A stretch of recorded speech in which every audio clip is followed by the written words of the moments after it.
अक्सर यूं झूठी खबरें छप जाती हैं अखबारों में, जैसे कुछ गद्दार छिपे होते हैं रिश्तेदारों में। जी हाँ, दैनिक जागरण का राष्ट्रीय संस्करण, उसमें एक खबर कल छपी और खबर थी सर्जिकल स्ट्राइक 2 की। खबर को बहुत ही डिटेल में लिखा गया कि 12 से 15 कमांडो सीमा लांघ कर गए, पैदल गए, सुकुशल इस सर्जिकल स्ट्राइक को अंजाम देकर वापस भी आ गए। सोचिए, दैनिक जागरण जैसा एक अखबार जो तकरीबन 33-34 साल पुराना है, राष्ट्रीय अखबार है, जिस पर जनता आंख बंद करके विश्वास करती है। और शायद यही जनता की गलती है कि इन अखबारों पर जो पहले बिक जाते हैं फिर छपते हैं, विश्वास कर लिया जाता है।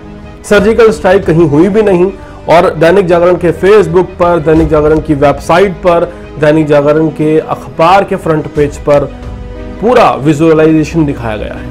और सोचिए, फर्स्ट पेज की फर्स्ट हेडलाइन दैनिक जागरण की तरफ से सर्जिकल स्ट्राइक 2.0 की। हालांकि इसके पीछे का जो कारण है वो ये बताया जा रहा है कि दैनिक जागरण को जम्मू कश्मीर के एक लोकल रिपोर्टर ने ये खबर दी थी कि सर्जिकल स्ट्राइक हो गई है और उसके कहने पर यह खबर छापी गई थी।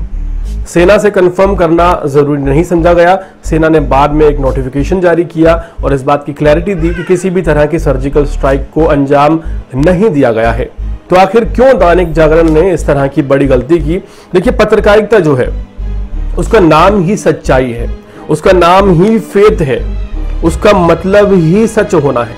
जब हम आपसे बात करते हैं, हम आप तक कोई खबर पहुंचाते हैं, हम अगर कोई बात कह रहे हैं और हम एक पत्रकार हैं तो आप हम पर विश्वास करते हैं। और विश्वास आप इसलिए करते हैं क्योंकि आप जानते हैं कि एक आम आदमी जो बात कहता है और एक पत्रकार जो बात कहता है उसमें बहुत फर्क होता है। क्योंकि एक पत्रकार उस खबर की तह तक जाकर उसके रिसोर्सेस निकालकर कंफर्मेशन लेकर फिर आपको बताता है कि दरअसल ये घटना घटी है और उसके पास उसके लॉजिकल प्रूफ होते हैं।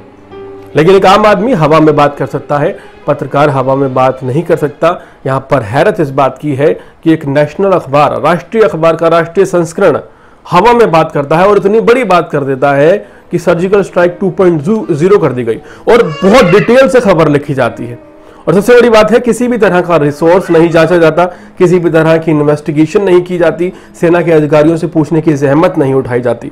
दैनिक जागरण के एक्रीडेटेड जर्नलिस्ट की बात की जाए तो सैकड़ों में हैं और उनमें से किसी के पास इतनी हिम्मत नहीं हुई कि राष्ट्रीय संस्करण छपने जा रहा है, कम से कम एक बार कंफर्म कर लिया जाए कि सर्जिकल स्ट्राइक हुई है या नहीं है। हाल फिलहाल अखबार के इस फेक न्यूज़ के प्रोपेगेंडा पर आप क्या कहना चाहेंगे? कमेंट सेक्शन में जरूर बताइएगा और इसी तरह के अपडेट्स रहने के लिए हमारे चैनल को सब्सक्राइब करें ताकि आप तक पहुंचता रहे हमारा हर लेटेस्ट अपडेट।